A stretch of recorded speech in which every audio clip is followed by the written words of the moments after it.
Welcome to Echoes International podcast, with teaching, interviews and stories of what God is doing straight from the mission field and also within the UK. For more podcasts, stories and opportunities to get involved, check out our website at echoesinternational.org.uk and our other social media channels. It's an exciting time for Mission. It was just wonderful, for me at least, to listen to some of those stories. So diverse, really, how God worked through different people in different contexts in amazing ways. And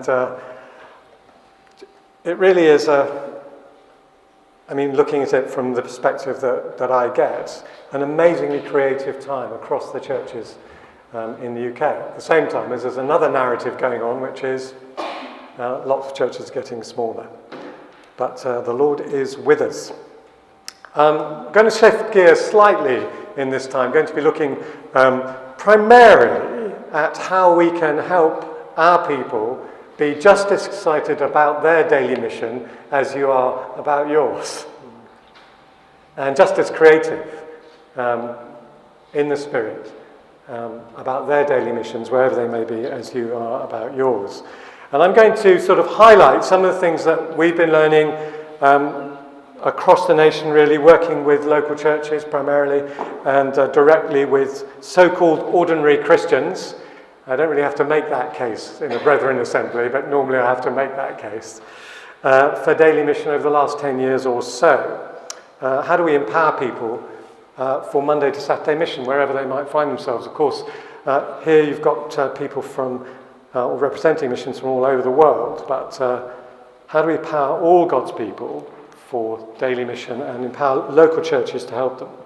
I'm going to do a bit of personal background in a moment, but to sort of set the scene, I'd just like you, because you need to stand up, I think, just for a second, I'd like you to find someone that you're not necessarily sitting directly next to and talk to them for 60 seconds each about one person in your congregation whose life in Christ, whose walk with Christ, you're excited about.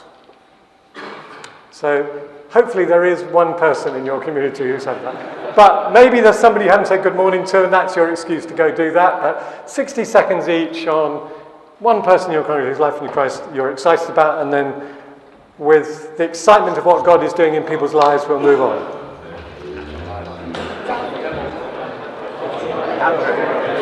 Okay. Yeah, fine. Yeah. Good morning.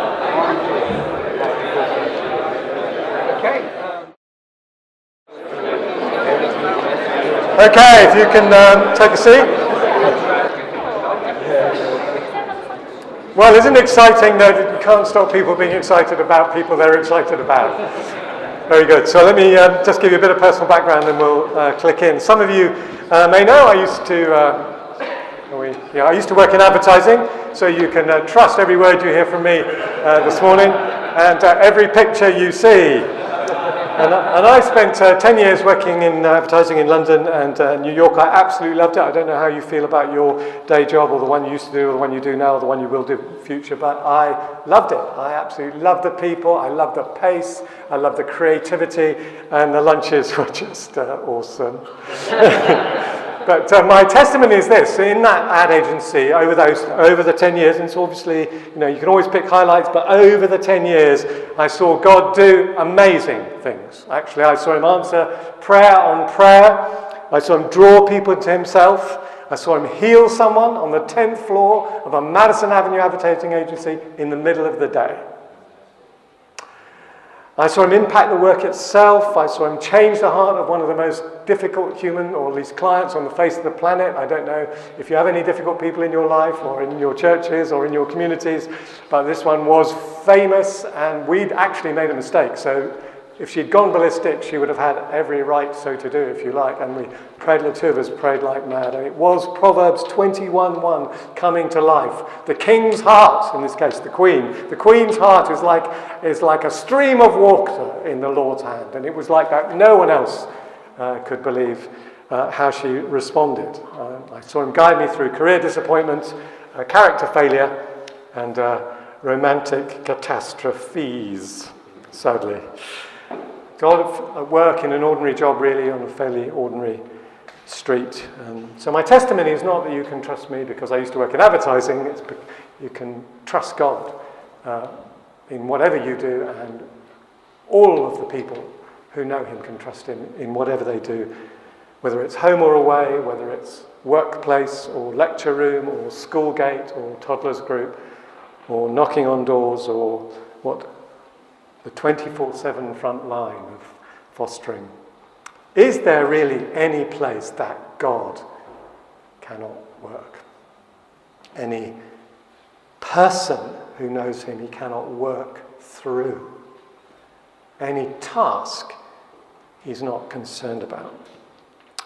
And all that time I was part of a small church, really, medium-sized with British homes, about 120, and I realise now what it was, but I didn't know at the time because I became a Christian quite late in life, relatively speaking, 23, 24, thereabouts. And it was what you might call a disciple-making church. And I'll say a bit more about what that was and what it contributed in a moment. Now, as some of you know, I work for the London Institute for Contemporary Christianity, and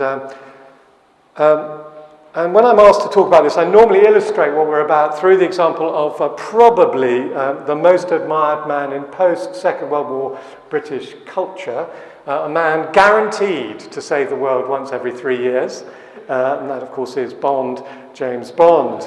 Now, James Bond is not widely acclaimed in Christian circles for reasons which I hope you're aware of, and if not, you either need to resign from your job or get a new church, whichever is appropriate. But I would submit to you there's probably, particularly looking at the age of the people in this room, there's probably not a man in this room who has not at some point imagined himself to be Bond, clearly, James Bond, and I actually have evidence of this.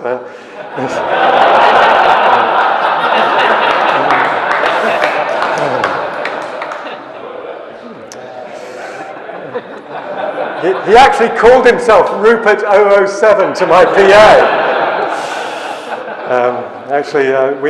Most of us fancy ourselves to be Bond, but we're a lot more like Johnny English, kind of. Anyway, now Bond does have many qualities worthy of praise. I think it's important always in looking at culture to note what we can affirm as well as what we might critique, isn't it, when we're looking at culture? Sometimes we're so quick to be negative that actually we lose the joy. So he's courageous, persevering, resourceful, always the master of technology, never its slave. He is decisive and patriotic. He may, like Samson, sleep with the enemy, but unlike Samson, he never gives away secrets critical to national security. And he is also strong, agile, multi-skilled, intelligent, witty, cultured, and honest. And as one woman once screamed out at a seminar, he's gorgeous.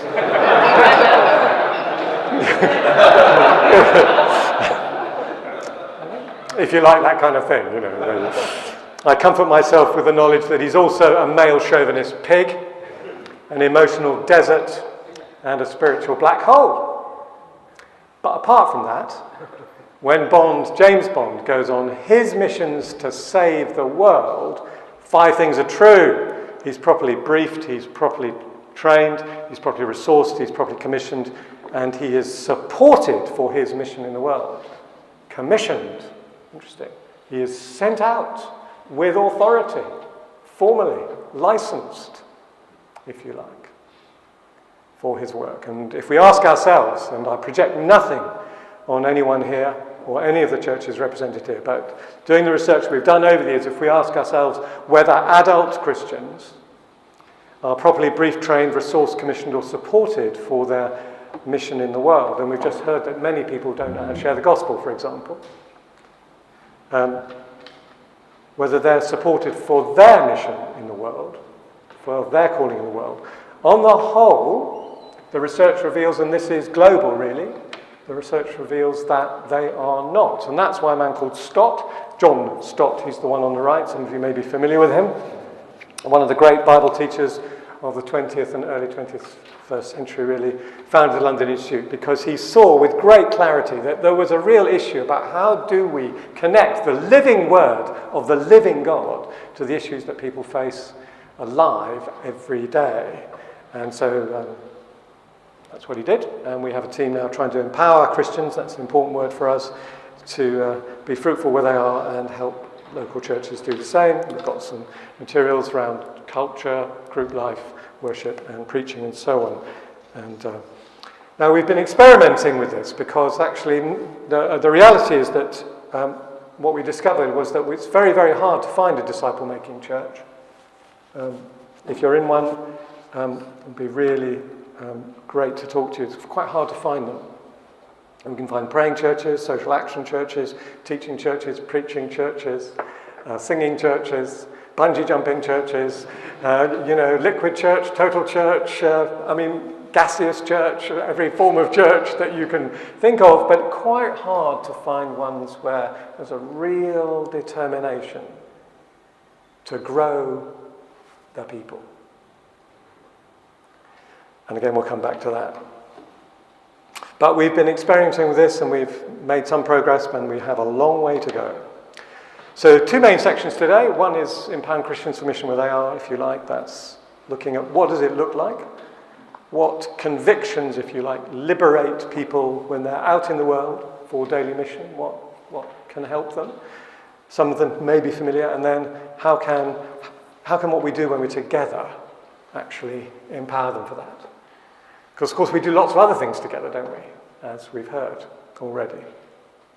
So quite a bit of this, I hope, will be interactive. I suspect if it wasn't, you'd make it. So I've decided to submit to you out of reverence for Jesus. But I want to begin by telling you a story which comes from this very city.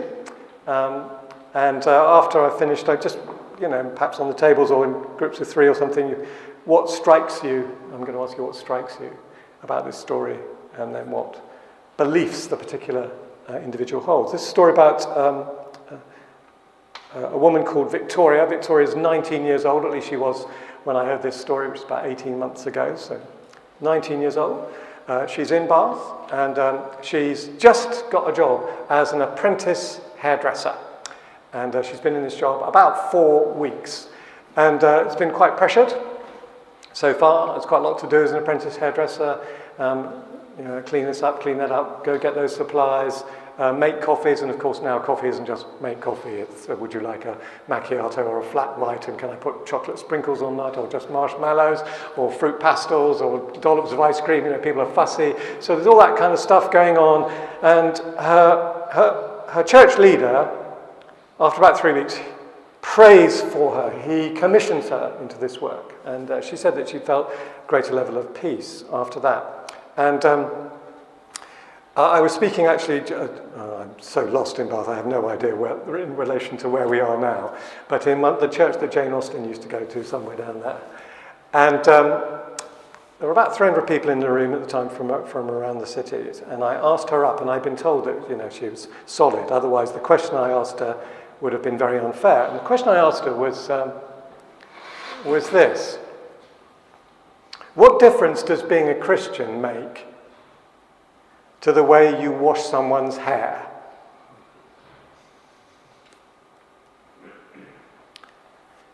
And she said,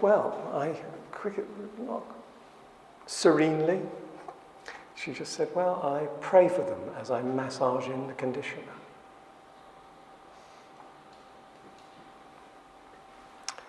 Well, that's my story.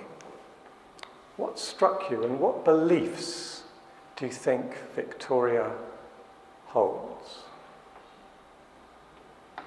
So just maybe in pairs or threes and no more than 8s.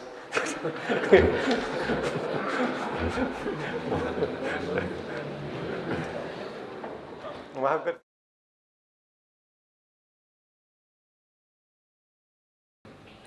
Why not?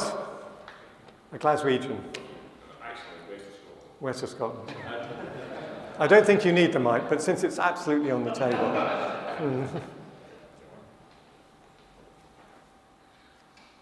I guess, first of all, I wouldn't have naturally thought of praying for folk that just came through my life like that.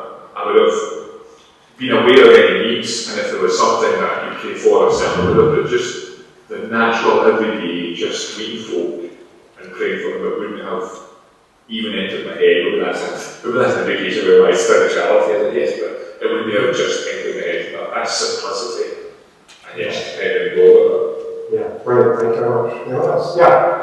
It struck me immediately, Mark, that she must believe she's in the right place. She's actually there, not by accident, but that's where God wants her.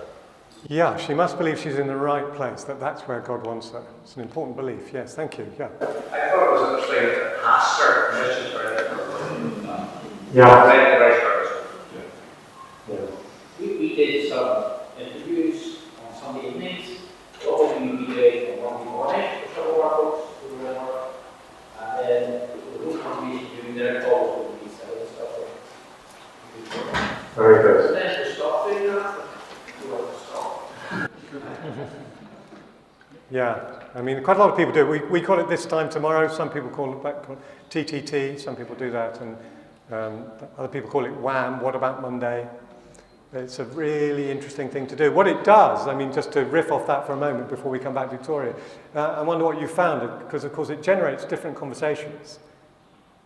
Apart from anything else, within the group, people learn about each other often in ways they just never knew. Any other comments about Victoria? What struck you? What beliefs? Yeah. It struck me she was telling the truth. You know, that's the sort of question that, you know, in front of a lot of people you might end up trying to spook, but she told you the truth. Yes, yes. It's a good point, actually, yes. Yeah, no, that's a good point. Thank you. Anything else? Just the task that's involved in our actual career, it's not quite really imagine somebody who comes very close to it. So that might encourage prayer just by the nature of the job. Yeah, it feels quite priestly, doesn't it? The anointing with vital sassoon, some kind of conditioner.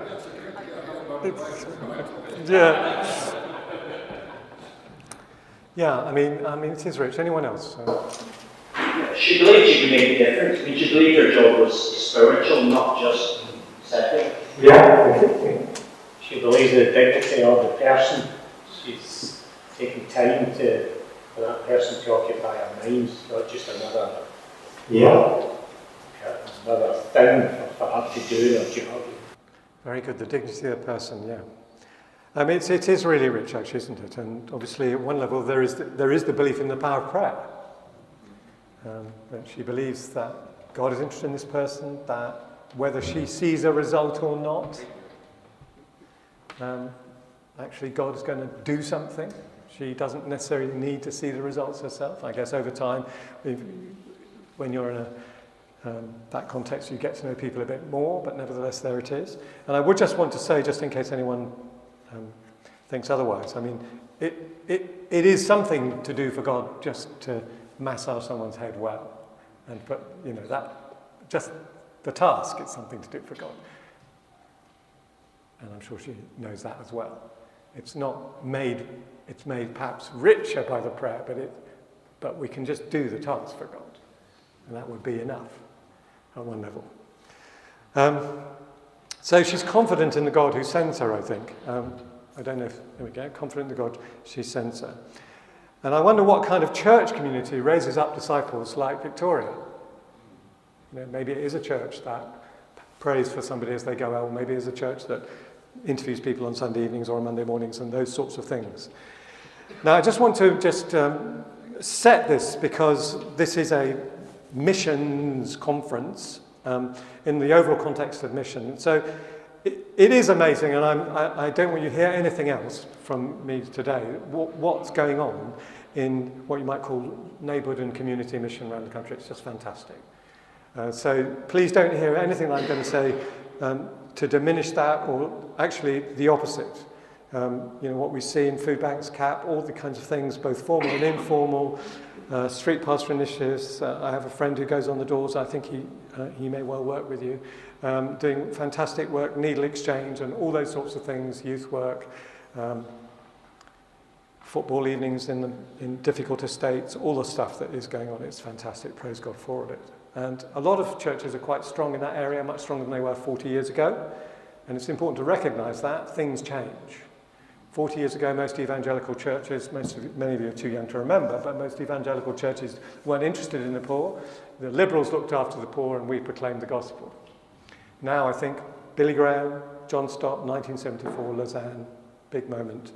the evangelist and the Bible teacher coming together, changing effectively in 1974 the direction of church ministry globally. But it's taken 40 years.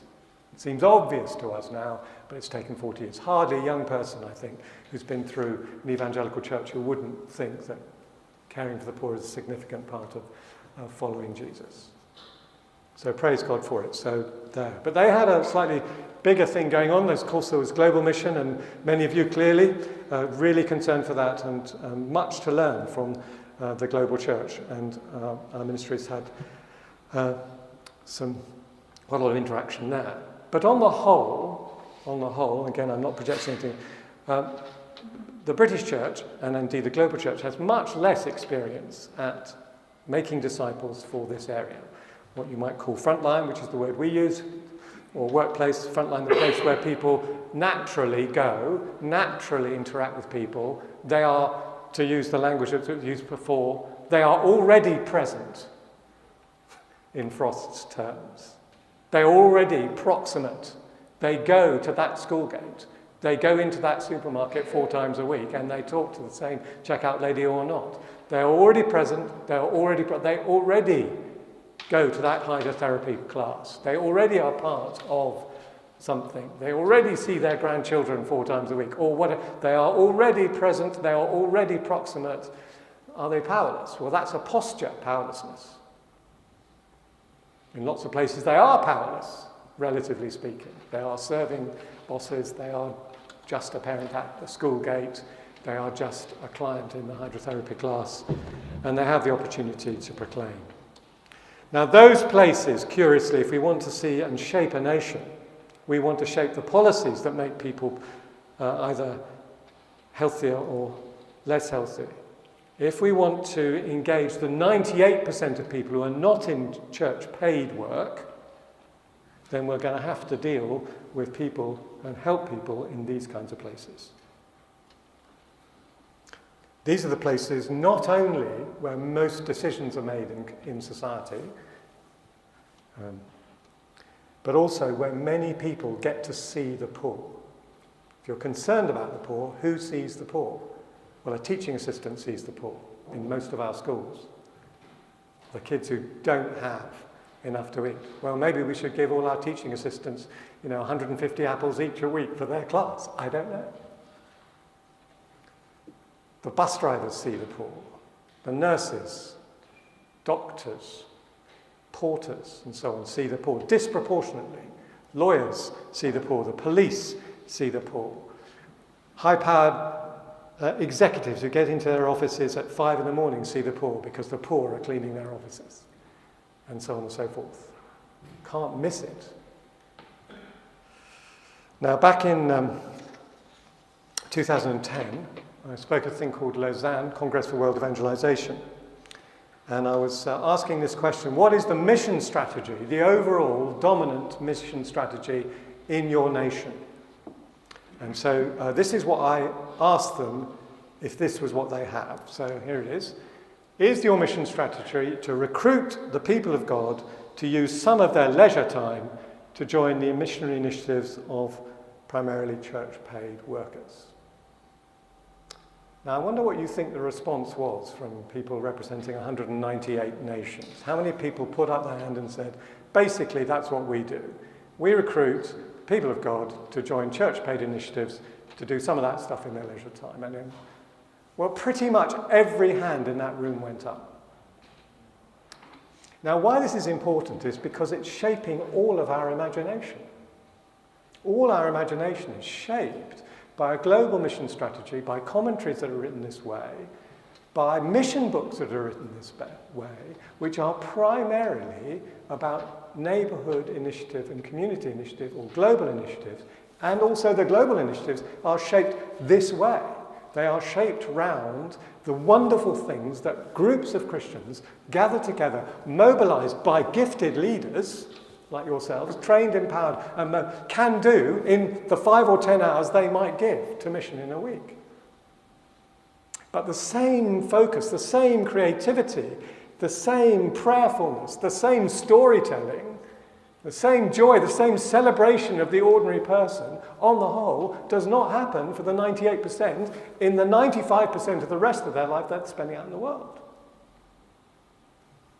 Now, this is very deep.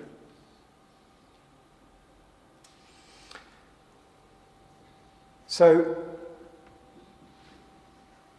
the task, if you like, what I'm going to suggest, is that we have to change people's missional imagination, their daily missional imagination.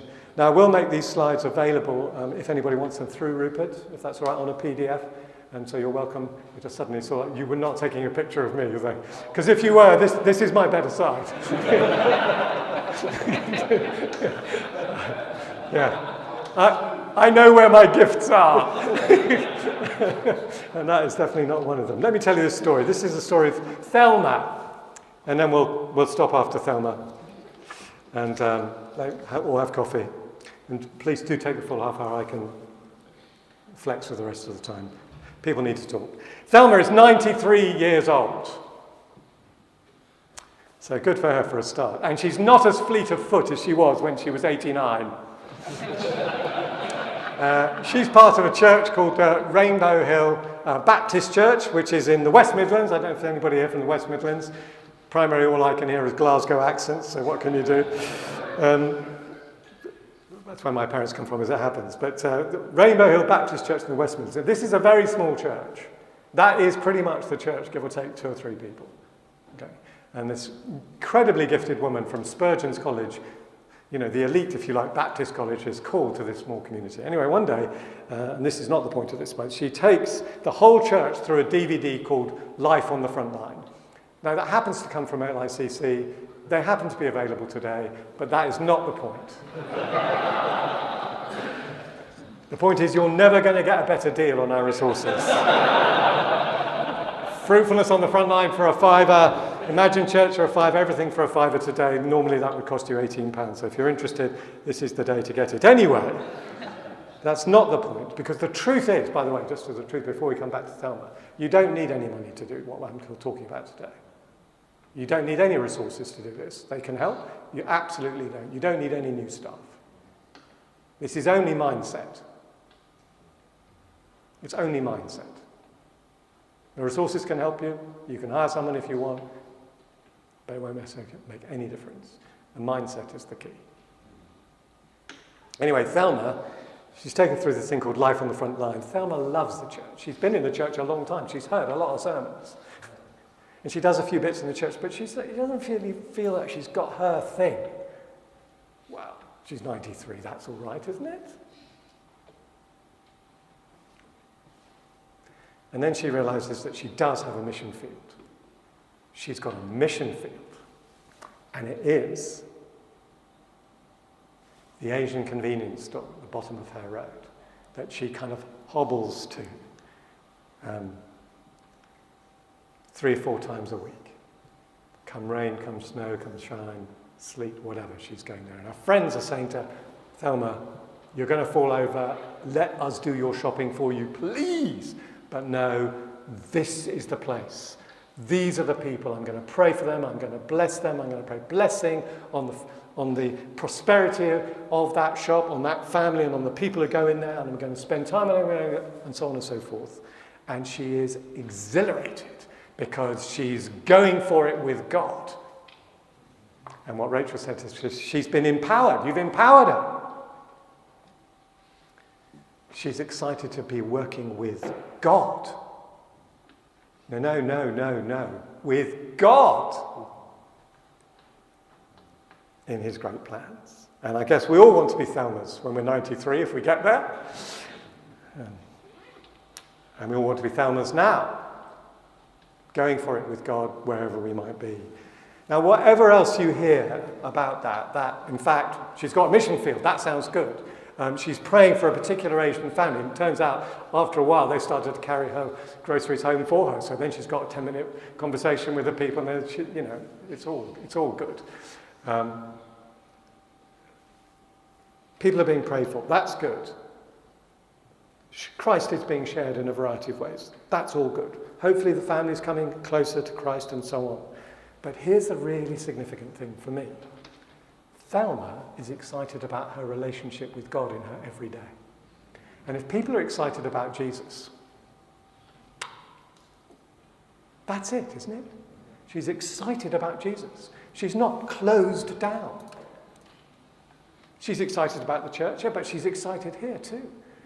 And it's like, you know, why wouldn't we want that? Why? And of course we do want it. We don't want just people to be excited 5-10 hours. We want them to be excited about that walk with Christ all the time. Otherwise you've got this kind of stop-start thing. The things don't connect up.